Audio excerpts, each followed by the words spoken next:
नमस्ते banking aspirants. आज मैं आपको रीजनिंग में सर्कुलर सिटिंग अरेंजमेंट के कुछ टिप्स बताऊंगा जो कि बैंकिंग एग्ज़ाम्स के प्रीलिम्स में आपको काफ़ी यूज़फुल रहेगा। देखिए, सर्कुलर सिटिंग अरेंजमेंट ऐसा पोर्शन है रीजनिंग का जो हमें नंबर दिलवा भी सकता है और जो हमारे नंबर कटवा भी सकता है। और आप सभी जानते हैं कि जो प्रीलिम्स होता है बैंकिंग का एग्ज़ाम के लिए, उसमें जो रीजनिंग का जो पोर्शन होता है वो हमें सेक्शनल टाइमिंग उसकी 20 मिनट होती है, उसमें हमें 35 क्वेश्चन सॉल्व करने होते हैं। और सर्कुलर सिटिंग अरेंजमेंट बहुत ही ज़्यादा उसमें एक यूज़फुल पार्ट है, उसमें उसका टाइम मैनेजमेंट बहुत ज़रूरी है कि इसमें जो बिगिनर होता है और जो एक्सपर्ट होता है दोनों ही कई बार कंफ्यूज हो जाते हैं। तो ये जो टिप्स मैं आपको बताने वाला हूँ ये जो बिगिनर्स हैं उनके लिए काफ़ी यूज़फुल होंगी, क्योंकि जो प्रोफेशनल्स हैं वो तो इसको बिना उसके किसी हेल्प के अपने अपने तरीके से सभी सॉल्व कर ही लेते हैं। तो जैसे ध्यान दीजिए, इसके 3 तरीके होते हैं, ये 3 तरीके से आता है क्वेश्चन। पहला होता है all the characters are inside, यानी कि सभी करेक्टर्स वो इनसाइड होते हैं, यानी कि फेसिंग सेंटर। ऐसा आएगा कि all the characters are facing centre, यानी सभी जो फेस हैं वो सेंटर पे होते हैं। ऐसे हम इसको ऐसे समझते हैं, सपोज 4 कैरेक्टर है, 1 2 3 4, और ये सेंटर है, तो सभी के फेस सेंटर की तरफ होंगे। 1 2 3 4 सभी के फेस सेंटर की तरफ होंगे। देखिए, डायग्राम हम कैसे भी बना सकते हैं अपनी सुविधा अनुसार, उसमें कोई भी दिक्कत नहीं है, क्योंकि वहाँ हमें अपनी पेंटिंग का प्रदर्शन नहीं करना है। वहाँ हमें केवल ऑप्शंस को टिक करना है, अपना टाइम को बचाना है, स्पीड को बढ़ाना है और एक्यूरेसी को मेंटेन करना है। जो बिगिनर्स हैं वो ऐसे भी स्टार्ट करते हैं, पॉइंट से लगा के ऐसे ऐसे ऐसे ऐसे। देखिए, क्वेश्चन तो इससे भी सॉल्व हो जाएगा, उसमें कोई दिक्कत नहीं है, क्वेश्चन इससे भी सॉल्व हो जाएगा, पर इसमें क्या है कि टाइम ज़्यादा लगेगा बजाय इसके, इसमें टाइम कम लगेगा। अभी वो पूछेगा कि 4 कैरेक्टर का बताइए, 5 कैरेक्टर का बताइए, 6 7 या 8, मैक्सिमम 8 तक वो पूछता है प्रीलिम्स में। तो अगर वो पूछ भी ले कि 7 कैरेक्टर का बताइए, तो आप कैसे बताएंगे? तो आप 2 लाइन ऐसे खींचेंगे, ये कितने हो गए? 4 कैरेक्टर, 1 2 3 4, एक लाइन ऐसे खींचेंगे, ये कितने हो गए? 6 कैरेक्टर, 5 और 6 और एक और ऐसे, ये कितने हो गए? 7 कैरेक्टर। सबके पॉइंट देख लीजिए कितने पॉइंट हैं यहाँ पे, ये 7 कैरेक्टर हो गए। और सबके पेस हमें पता है पहले से इनसाइड हैं, तो हम सब पे एरो ना लगा के खाली एक पे एरो लगा देंगे अपने दिमाग में बैठाने के लिए, अपने दिमाग में बैठाते रहिए। तो इसमें क्या है कि अभी हमारा जो डायग्राम है वो जल्दी से बन गया। अभी हम क्वेश्चन पे ध्यान दे सकते हैं। अब जो इसमें क्या है कि इसमें हम देखते हैं इनकी पोजीशन क्या होगी। सपोज़ कोई कैरेक्टर है एक्स, अब फेसिंग सेंटर में जिसकी पोजीशन वो ये होगी कि जो उसका राइट पार्ट होगा वो ऐसे जाएगा, ये उसका राइट है, और जो उसका लेफ़्ट होगा वो ऐसे जाएगा, ये उसका लेफ़्ट है। ये फेसिंग सेंटर की बात कर रहा हूँ मैं, ये इस तरह से देखा जाएगा इसमें। सपोज़ जहाँ पे 4 करेक्टर हैं, 1 2 3 4, अब इसमें ये सेंटर है, ये सपोज़ कोई एक्स है, इसका राइट हो गया ऐसे, लेफ़्ट हो गया ऐसे, ये राइट ये लेफ़्ट। लेकिन अगर कोई कैरेक्टर वाई ऊपर की तरफ है, इसका फेस है ऐसे क्योंकि सेंटर की तरफ है, तो हम कई बार कंफ्यूज होकर क्या करते हैं, गलती कर जाते हैं और यहाँ पे ही राइट मान लेते हैं।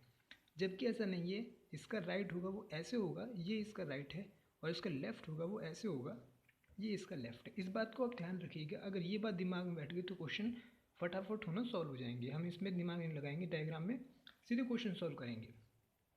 जो इसका सेकंड तरीका होता है वो होता है आउटसाइड, यानी कि सारे कैरेक्टर बाहर की तरफ फेस किए हुए होते हैं, वो होता है आउटसाइड, फेसिंग आउटसाइड। उसमें क्या होगा, सपोज 4 कैरेक्टर हैं तो हमने ऐसे बना दिया फटाक से डायग्राम, सबकी एरो बाहर की तरफ, यानी कि सबका फेस सेंटर से बाहर की तरफ है। कोई कैरेक्टर है यहाँ पे एक्स, तो उसका राइट क्या होगा यहाँ पे? अब उसका राइट यहाँ पे ये वाला होगा, ये है राइट क्योंकि बाहर की तरफ है, और लेफ़्ट ये वाला होगा, ये लेफ़्ट है उसका। समझ गए? ऐसे ही अगर y यहाँ पे है तो उसका राइट क्या होगा? राइट यहाँ पे होगा और लेफ़्ट यहाँ पे होगा, क्योंकि इसका फेस बाहर की तरफ है। तो एक बार ये दोनों चीज़ समझ लीजिए, पूरे क्वेश्चन का जो कॉन्सेप्ट है वो क्लियर हो जाएगा। और जो तीसरा तरीका आता है, तीसरा तरीका वो होता है रैंडम, यानी कि इन क्वेश्चनों में जो फेस है वो इनसाइड भी हो सकता है और आउटसाइड भी हो सकता है, पर ऐसा खाली पीओ के प्रीलिम्स में ही आता है। ऐसा क्यों? क्योंकि इसको सॉल्व करने के लिए टाइम ज़्यादा लगता है, क्योंकि इसमें पॉसिबिलिटीज़ ज़्यादा बनती है। और आप सभी जानते हैं कि जो पीओ की और क्लरिकल की जो कट ऑफ है प्रीलिम्स की, उसमें कम से कम 18 से 19 नंबर का फ़र्क हो जाता है।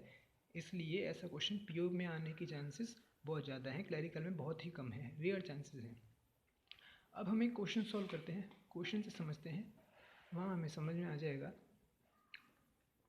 यहाँ पर देखिए, यहाँ पे कैरेक्टर्स दिए हुए हैं, 8 कैरेक्टर्स दिए हुए हैं। MNPRTWFH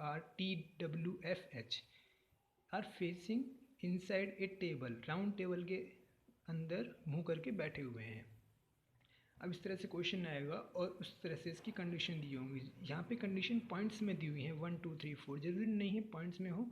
वो एक स्टेटमेंट में भी कंडीशन दे सकता है, पर यहाँ पे पॉइंट्स में है इसलिए ईजी होगा इसको पढ़ना। तो अब देखते हैं क्या कंडीशन है। लेकिन कंडीशन पढ़ने से पहले जब उसने बोला है कि are sitting facing inside a table, हमें पता है कि वो टेबल के इनसाइड बैठेंगे। कैरेक्टर्स यहाँ पे हम गिन लेते हैं, 8 कैरेक्टर्स हैं, तो हम फटाक से एक 8 कैरेक्टर वाला डायग्राम बना देते हैं। 1 2 3 4 5 6 7 8, ये हमने बना दिया। ये हमारा सेंटर, सारे अंदर की तरफ बैठे हैं। अब हम कंडीशन पढ़ते हैं। पहली कंडीशन है P is third to the left of M and second to right of T। अब ऐसे क्वेश्चन में क्या करना है जिसमें हमें पता है कि या तो जो उसका फेस है वो इनसाइड होगा या फिर आउटसाइड होगा, इसके अलावा कुछ और हो नहीं सकता। इसमें हमें क्या करना है कि पहले से ही बिना किसी पॉसिबिलिटी बनाते हुए पहले से ही जो पॉइंट दिया हुआ है उससे हम इसकी सीटिंग अरेंजमेंट करना स्टार्ट करते हैं। तो यानी कि पहले दिया हुआ है P is third to the left of M, तो हम बनाएंगे यहाँ पे P को कहीं बिठा सकते हैं। P ये रहा, वो M के थर्ड लेफ्ट में है, यानी कि M के जो लेफ्ट में थर्ड आना चाहिए। अब M यहाँ तो आ नहीं सकता, तो यहाँ पे आ सकता है ये 1 2 3। अब देखिए थर्ड लेफ्ट, यानी कि हमें उसके आगे से गिनना स्टार्ट करना है। M का आगा, ये उसका लेफ्ट हो गया, ये उसका राइट हो गया, क्योंकि ये ऐसे देख रहा है। तो अब उसका थर्ड लेफ्ट यानी कि उसके M के आगे से, एक पॉइंट आगे से, तो 1 2 3, थर्ड पे P है, थर्ड लेफ्ट P। तो पहली कंडीशन फुलफिल हो गई। ये देखिए P ये रहा, P को हमने यहाँ बिठा दिया, M को हमने यहाँ बिठा दिया, और उसके थर्ड लेफ्ट में ये उसका राइट हो गया M का, ये उसका लेफ्ट हो गया, और थर्ड लेफ्ट में 1 2 3, 3 पे P है। लेकिन पॉइंट कौन सा लेना है? M के आगे से, वहीं से गिनना स्टार्ट करना है। कई बार हम कन्फ्यूज़न में यहाँ से गिनना स्टार्ट करते हैं, जो कि गलत है। हमें उसके एक पॉइंट आगे से लेना है, यहाँ से, क्योंकि हम लेफ़्ट गिन रहे हैं इसलिए ये लेंगे। अगर हम राइट लेना होता तो हम यहाँ से स्टार्ट करते। लेफ़्ट में 1 2 3, 3 पे P आ गया है, तो जो हमारी फर्स्ट कंडीशन थी वो फुलफिल हो गई है। सेकंड है P is third to the left of M and second to right of T, यानी कि T के राइट में होना चाहिए, सेकंड राइट में। अब T हमारा यहाँ पे आ सकता है, ये रहा T, क्योंकि T का राइट ऐसे चलेगा और लेफ्ट ऐसे चलेगा, ये फेसिंग ऐसे है। तो राइट हो गया 1 2, सेकंड पे आ गया P। ठीक है, बिल्कुल हमारी कंडीशन फुलफिल होती है। सेकंड हमें क्या कहता है पॉइंट में कि N is second to right of P। अब P का राइट बोल रहा है कि N आएगा, P का राइट कहाँ पे आएगा? यहाँ पे आएगा, ऐसे चलेगा इस तरह से, तो सेकंड होना चाहिए, यानी कि इसके अगला पॉइंट यहाँ से लिखेंगे 1 2, यानी कि यहाँ पे क्या आ जाएगा? N, यानी कि ये हो गया हमारा। अब ये देखिए P का जो सेकंड है वो इस तरह से चलेगा 1 2, यहाँ पे N आ गया, तो हमारी ये कंडीशन भी फुलफिल होती है। अब ये बोलता है कि R is second to right of W, who is second to right of M।